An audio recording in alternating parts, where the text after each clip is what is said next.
Paul Curtis and Judge Judy in one. A Roseville bride says her wedding reception was a nightmare. And when the venue refused to respond to her after 3 months of calls and emails, she decided it was time to call Curtis. Yeah, I guess you could call this one a broken vow. In the 3.5 years we've been doing our Call Curtis program, I have never had a business try to pull one on me like this.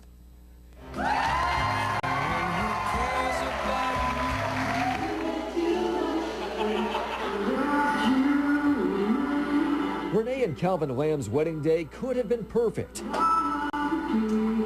if they weren't the only ones who danced at the reception, and if the air conditioning worked so guests didn't have to fan themselves with plates and use bottles of ice water to stay cool inside the reception hall. It felt like a sauna. It was extremely hot. It was so hot inside the Roseville Opera House that August afternoon, her dad had to apologize to the 170 guests. Sorry for the heat. They told us they have a brand new air conditioning put in here. People started leaving and coming up to me and apologizing, saying, you know, I can't take the heat anymore. I gotta go. And she says calls to the maintenance number went unanswered. Now she wants a refund of some of the $1,400 she paid to rent the hall. This is my wedding reception, not a birthday party. I can't redo this next year. And they just shrugged their shoulders at me. We called the owner of the Opera House, Richard Ryan, a number of times and heard back from staffer Rebecca McGill from the Roseville Legal Center, which is on the first floor of the building. She said Renee didn't follow instructions about the air conditioner's timer. There was nothing ever mentioned to me about a timer. McGill assured me it was clear in the contract. So I asked her to fax it to me. And here is where we've got problems, because it doesn't match Renee's copy. Stipulation 9 of the contract the Roseville Legal Center sent over involves directions how to use the air conditioning system. But Renee's copy Stipulation 9 is about prohibited items. There's nothing anywhere about the AC. Something else is strange. The Opera House's contract skips from item 10 to 12, but not Renee's contract. One more discrepancy with a contract provided by the Opera House. You see this right here? It's a date and time stamp showing exactly when Renee faxed over the contract. That same date and time stamp is on pages 1, 3, and 4, but not page 2. Could it be that the Opera House actually doctored this contract before sending it to us? Hi, how are you? I'm fine. Good. Is Rebecca McGill here?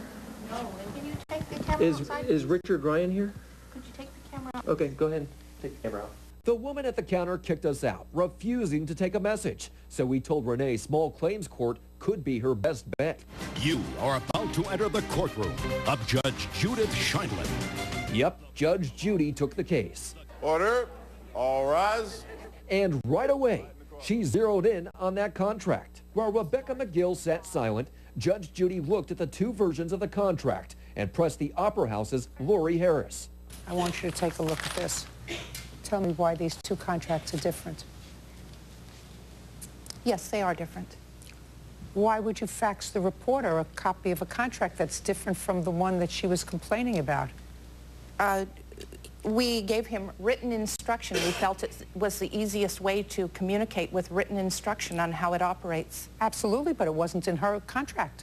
No, but he was asking for instruction on how it operates. It wasn't in her contract. So let me understand what you did. Miss Lamb complained to an investigative reporter for a local television station. You sent him a copy of a contract in which you inserted instructions on how to use the air conditioning. So far, is that correct? That is correct. Well, that's outrageous. So far, you're batting 1,000. Did you tell her that the air conditioning was on a 6-hour timer? Yes. I don't believe you. Anybody who sends a doctored contract, I don't believe. The Opera House presented pictures claiming there are clear directions above the air conditioner. But Judge Judy didn't believe that either. Because this isn't what you sent to the investigative reporter. You sent him a doctored contract. Did you send the reporter this? No, we didn't. No. You sent the reporter a doctored contract. You know, at this point, we felt that the reporter was just harassing us. We had... And with that came a ruling. Ms. Harris, you did the wrong thing. And you did the wrong thing when you tried to perpetrate a fraud by submitting a contract that you knew was not the contract that she signed. Wrong thing. You owe her $1,400, and you would have been much smarter to pay her the $1,400 and stay away from me. Judgment for the plaintiff in the amount of $1,400. That's all. Parties are excused. You may step out. outside the courtroom, the Opera House reacted. I'm not happy. We felt we were dealing with a bridezilla. Renee disputes that. Although her wedding didn't go as planned, she won't let a reception cut short ruin her memories. I had an awesome wedding, and I may not be able to take it and rewind it and play it back, but it was still the best day of my life. Well, it was never established who at the Opera House doctored that contract. By the way, the owner, Richard Ryan, who never called us back, is a former judge in Placer County himself. We learned he was removed from the bench in the 1980s after the Supreme Court of California ruled he abused his power. We have no evidence to show he instructed anybody to change the contract. If you want to see the two versions of the contract, I posted them on our website, CBS13.com. Just open the story. That is unbelievable. Yeah, we haven't had one like that before. I don't even have any words for you. I'm It just is. aghast. It does. It just leaves you speechless. It really does. And Wow, Judge Curtis. Judy was so right. You should have just paid the $1,400 and stayed away from her. Well, do you want to watch that show now? We only had a couple excerpts from that show, but if you want to watch this episode of Judge Judy, set your DVRs. It airs Monday night on CW 31 at 5:30, and then Monday at 10, we go behind the scenes. After our case went before her, we flew to Hollywood and went behind the scenes of the show and see what happens when I go one-on-one with Judge Judy herself. Do you ever watch the show and go, maybe I was a little too harsh on that person? Maybe I should have given them the benefit of the doubt. Hear her answer. I also spent some time with her bailiff Bird. He commutes from Elk Grove. Hear how he got that job. You can catch it all Monday night right here only on the CBS 13 News at 10. And if you have a consumer problem you can't solve, maybe we can call the hotline, or you can always go to CBS13.com, click on Call Curtis, and fill out our form. Dave? Thank you.